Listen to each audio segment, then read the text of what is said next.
5 watts of electricity, running continuously from a $20 rig, no fuel, no panels, no grid. This isn't new technology. It powered entire communities for centuries before it was quietly abandoned. The real question is, what made us forget? In the age before wires and transformers, the lowly water wheel stood at the heart of daily life. Villages clustered around gristmills, where a turning wheel ground flour, sawed timber, and even hammered iron. These mills weren't just factories. They were the pulse of the community.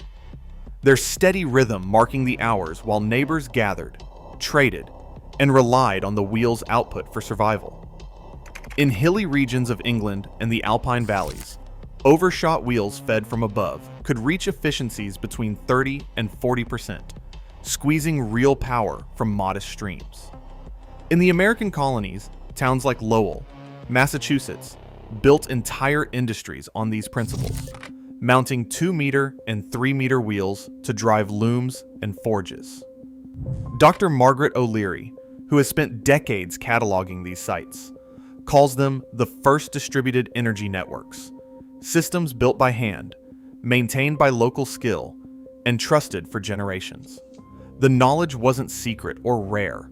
It was as common as the turning of the seasons. Today, that legacy is mostly silent, but the proof remains. Flowing water, guided with care, can deliver steady, practical work, day after day, year after year. Every water wheel, no matter how humble, draws its power from a simple equation. The amount of electricity you can make depends on 3 things: how much water flows past the wheel each second, the flow rate Q, how far the water drops, the head H, and how efficiently the system turns that falling water into rotation and then into electricity, the efficiency ETA. The core formula, P equals RO times G times Q times H, captures it all. Here, ρ is the density of water, and G is gravity. Most of the time, you can treat ρ as 1,000 kilograms per cubic meter, and G as 9.81 meters per second squared. But the raw number only tells part of the story. Real wheels and generators never capture every last bit of energy. Friction in the bearings, water splashing out of buckets, or a poorly aimed jet can sap power before it ever reaches the generator. That is where efficiency comes in. Overshot wheels, with water pouring over the top, can reach efficiencies above 70% if built and aimed well. Simpler undershot wheels, where water just pushes the paddles from below, often stay below 40%. Even so, a carefully chosen site and well-matched parts can turn a steady trickle into a reliable stream of electrons, enough to light a room, charge a battery, or run a radio. The key is matching the wheel and generator to what your local stream can actually deliver, using this equation as your guide. Wheel selection begins with the stream's character. For slow, shallow water with little drop, the undershot wheel, with paddles pushed from below, offers simplicity and reliability, thriving on minimal flow. Where the stream grants 1 meter or more of height, the overshot wheel comes into its own, letting water pour over the top and fill each bucket, harnessing gravity for greater efficiency. In tight spaces or narrow, fast-moving channels, the impeller stands out, spinning swiftly as water rushes past. Across all types, diameter matters. A range of 30 to 60 centimeters, about the size of a bicycle rim, strikes a balance between torque and speed for most home projects. Larger wheels turn slowly, but deliver more force, while smaller ones spin quickly, yet handle lighter loads. Matching wheel to water, including speed, depth, and drop, ensures the design fits the site and uses what is available. Adaptability remains the core strength, keeping water wheels relevant through changing times. Assembly starts with the heart of the system, a solid shaft, typically 12 to 20 millimeters in diameter, match to deep groove sealed bearings with a tolerance of plus or minus 0.02 millimeters. This tight fit eliminates wobble and keeps friction low, which is critical for extracting every bit of torque from the wheel. The shaft slides into the bearing housing, and a simple wooden or metal hub anchors the wheel securely. Next comes the belt drive. A standard V-belt links the wheel's hub to the generator pulley.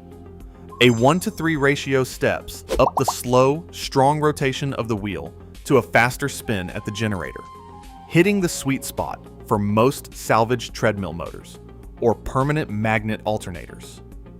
Proper alignment is crucial. Pulleys must line up within 1 millimeter to avoid belt slip and premature wear. Once the mechanical side is set, wiring follows. Heavy gauge copper wire, 14 or 16 gauge, runs from the generator to a bridge rectifier, which converts the alternating output to steady direct current. A fast blow fuse, rated at 5 amps, sits in line to provide protection for both the generator and any connected devices. With these core elements in place, a precision shaft, low friction bearings, a correctly tensioned belt, and safe wiring, the basic hardware is ready. The final adjustments, like tuning the water flow and fine-tuning the jet's aim, will determine just how much power this humble rig can deliver. A builder leans in, eyes fixed on the narrow jet of water as it arcs toward the wheel's buckets. A small twist of the nozzle, barely a few degrees, changes the game. The wheel, sluggish before, now picks up speed, its motion steadier.